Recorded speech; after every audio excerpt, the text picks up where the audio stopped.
ಹೇಗಿತ್ತು riding video? ಚೆನ್ನಾಗಿತ್ತಾ? Okay. ಈಗ ವಾಪಸ್ ಬರಬೇಕಾದ್ರೆ ವಾಲ್ಪಾರೆಯಿಂದ ಅಲ್ಲಿ ಒಂದು ಪಾಯಿಂಟಲ್ಲಿ ಒಂದು ಬೈಕ್ ಆಕ್ಸಿಡೆಂಟ್ ಆಗಿತ್ತು. ಅದೊಂದು ಕ್ಲಿಪ್ ಹಾಕಿ ನೋಡ್ಕೊಂಡು ಬನ್ನಿ ಸಣ್ಣದಾಗಿ.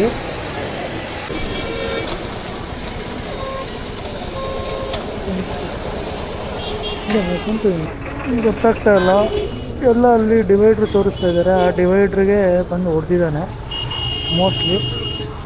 ಯಾವುದು ಟಿ ಅನ್ನ ತಮಿಳ್ನಾಡು ಕಡೆನ ಗೊತ್ತಿಲ್ಲ. ಒಂದು ಸ್ವಲ್ಪ ಬಂದಿದೆ.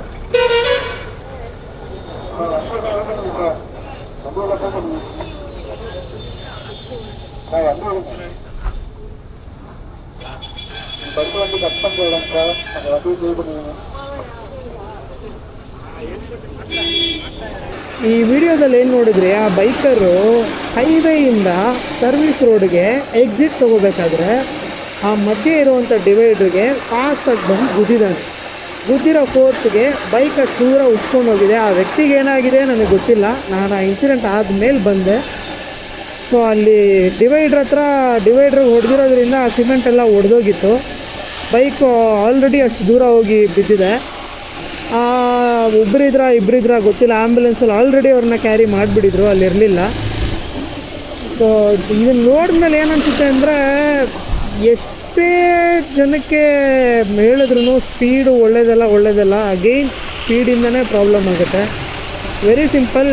ನೀವು ಎಷ್ಟೇ ಕಾಸ್ಟ್ಲಿ ಗಾಡಿ ಇಟ್ಕೊಳ್ಳಿ, ಯಾವುದೇ ಇಟ್ಕೊಳ್ಳಿ, ಎಲ್ಲ ಗಾಡಿಲೂ ABS ಇದೆ, ಆ್ಯಂಟಿ ಬ್ರೇಕಿಂಗ್ ಸಿಸ್ಟಮು, ಆ್ಯಂಟಿ ಸ್ಕಿಡ್ ಸಿಸ್ಟಮು, ಎಲೆಕ್ಟ್ರಾನಿಕ್ ಬ್ರೇಕಿಂಗು, ಮಣ್ಣು ಮಸಿ ಏನೇ ಇರಲಿ, ಯಾವುದೇ ಬ್ರೇಕಿಂಗ್ ಸಿಸ್ಟಮು ಎಲೆಕ್ಟ್ರಾನಿಕ್ ಸಿಸ್ಟಮ್ ಇದ್ರೂ ಗಾಡಿ ಒಂದು ಲಿಮಿಟ್ ಸ್ಪೀಡ್ಗಿನ್ನ ಜಾಸ್ತಿ ಇದ್ದಾಗ, ಆ್ಯಕ್ಚುಲಾಗಿ ಹೇಳ್ಬೇಕಂದ್ರೆ 120 ಅಬೋವ್ ಇದ್ದರೆ ಇದು ಯಾವ ಕೆಲಸಕ್ಕೆ ಬರಲ್ಲ. ಇವ್ಯಾವು ನಿಮ್ಮನ್ನು ಸೇವ್ ಮಾಡೋದಿಲ್ಲ. ಇದನ್ನು ಮೈಂಡಲ್ಲಿ ಇಟ್ಕೊಂಡ್ಬಿಡಿ. ಯಾವತ್ತು ಯಾವಾಗೇ ಹೋದ್ರೂ ನೀವೇನಾರ ಫಾಸ್ಟಾಗಿ ಹೋಗ್ತಿದ್ದೀರ ಅಂದರೆ ಮೇಕ್ ಶ್ಯೂರ್ ಸುತ್ತಮುತ್ತ ಅದರಿಂದ ಬೇರೆಯವ್ರಿಗೂ ತೊಂದರೆ ಆಗಬಾರ್ದು, ನಿಮಗೂ ತೊಂದರೆ ಆಗಬಾರ್ದು. ಆ ರೀತಿ ಕಂಡೀಷನ್ಸ್ನ ನೀವು ನೋಡಲೇಬೇಕಾಗುತ್ತೆ ಸುತ್ತಮುತ್ತ. ಪ್ಲಸ್ ಅದರ ಮೇಲೆ ನಂಬಿಕೆ ಇಟ್ಕೋಬೇಡಿ. ಅವೆಲ್ಲನೂ ನಿಮ್ಮನ್ನು ಸೇವ್ ಮಾಡೋದು ನೀವು ನಾಮಿನಲ್ ಸ್ಪೀಡಲ್ಲಿ ಇದ್ದಾಗ. ವಿದಿನ್ 100, 80, 90, 60, 70 ಖಂಡಿತವಾಗ್ಲೂ ಅದು ನಿಮ್ಮನ್ನು ಸೇವ್ ಮಾಡುತ್ತೆ. ಆ ಆ್ಯಂಟಿ ಬ್ರೇಕಿಂಗ್ ಸಿಸ್ಟಮ್ ಎಲ್ಲ 90% ವರ್ಕ್ ಆಗುತ್ತೆ. ಬಟ್ ಯಾವಾಗ ನೀವು ಸ್ಪೀಡ್ ಇನ್ಕ್ರೀಸ್ ಮಾಡ್ತಾ ಹೋಗ್ತೀರಾ, ಅದು ನಿಮ್ಮನ್ನು ಸೇವ್ ಮಾಡೋ ಪರ್ಸೆಂಟೇಜು ಡ್ರಾಸ್ಟಿಕ್ಕಾಗಿ ಡಿಕ್ರೀಸ್ ಆಗ್ತಾ ಹೋಗುತ್ತೆ. ಅಬೌವ್ 100 ಎವ್ರಿ 10 ಕಿಲೋಮೀಟ್ರು 20% ಡಿಕ್ರೀಸ್ ಆಗುತ್ತೆ ಅಂದ್ಕೊಳ್ಳಿ. If you are riding in 150 kilometre speed, ಸಣ್ಣ ಎಡವಟ್ಟು ಇಟ್ ಈಸ್ ಗಾನ್. ನಿಮ್ಮನ್ನು ಸೇವ್ ಮಾಡೋದು ಇನ್ನೊಂದು ಸ್ವಲ್ಪ ಏನಾರ ಸೇವ್ ಮಾಡಿದ್ರೆ, ನೀವೇನಾದರೂ ಒಳ್ಳೆ ರೈಡಿಂಗ್ ಗೇರ್ಸ್ ಹಾಕ್ಕೊಂಡಿದ್ರೆ ನಿಮ್ಮ ಡ್ಯಾಮೇಜ್ನ ಕಡಿಮೆ ಮಾಡ್ಬೋದಷ್ಟೇ. ಅದು ಬಿಟ್ಟು ಕಂಪ್ಲೀಟಾಗಿ ನಿಮ್ಮನ್ನು ಸೇವ್ ಮಾಡುತ್ತೆ ಅನ್ನೋದೆಲ್ಲ ಸುಳ್ಳು. ಅದನ್ನು ನಂಬಿಕೊಂಡು ಸೂಪರ್ ಬೈಕ್ ಥರ ಟ್ರ್ಯಾಕಲ್ಲಿ ಓಡಿಸೋ ಥರ ರಸ್ತೆಯಲ್ಲಿ ಓಡಿಸ್ಬೇಡಿ. ರಸ್ತೆಗಳು ಮಾಡಿರೋದು point A to point B travel ಮಾಡೋದಕ್ಕೆ ಮಾತ್ರ, not to race, not to speed up. So ಎಲ್ಲೆಲ್ಲಿ ಏನೇನು ಸ್ಪೀಡ್ ಲಿಮಿಟ್ ಕಂಡೀಷನ್ಸ್ ಹಾಕಿರ್ತಾರೆ ಅದನ್ನು ಫಾಲೋ ಮಾಡಿ. ಸಾಧ್ಯವಾದಷ್ಟು ನಿಮ್ಮ ಬೈಕಲ್ಲಿ ABS ಎಲ್ಲ ಇರೋ ಥರ ನೋಡ್ಕೊಳ್ಳಿ. 70, 80 ಲಾಂಗ್ ರೈಡ್ಸ್ ಆದರೆ ಆ ಸ್ಪೀಡನ್ನ ಮೇಂಟೈನ್ ಮಾಡಿ. 80, 90 ತುಂಬ ಚೆನ್ನಾಗಿ ಟ್ರಾವೆಲ್ ಮಾಡ್ತೀರಾ. ಆ್ಯಂಡ್ ಅದು ಯಾವುದೇ ಸಂದರ್ಭದಲ್ಲಿ ನಿಮ್ಮ ಎಲ್ಲ ಸಡನ್ ಬ್ರೇಕಿಗೂ ಅಷ್ಟೇ ರೆಸ್ಪಾನ್ಸಿವ್ ಆಗಿ ಕೆಲಸ ಮಾಡುತ್ತೆ ಆ ಎಲ್ಲ ಎಲೆಕ್ಟ್ರಾನಿಕ್ ಬ್ರೇಕಿಂಗ್ಸು.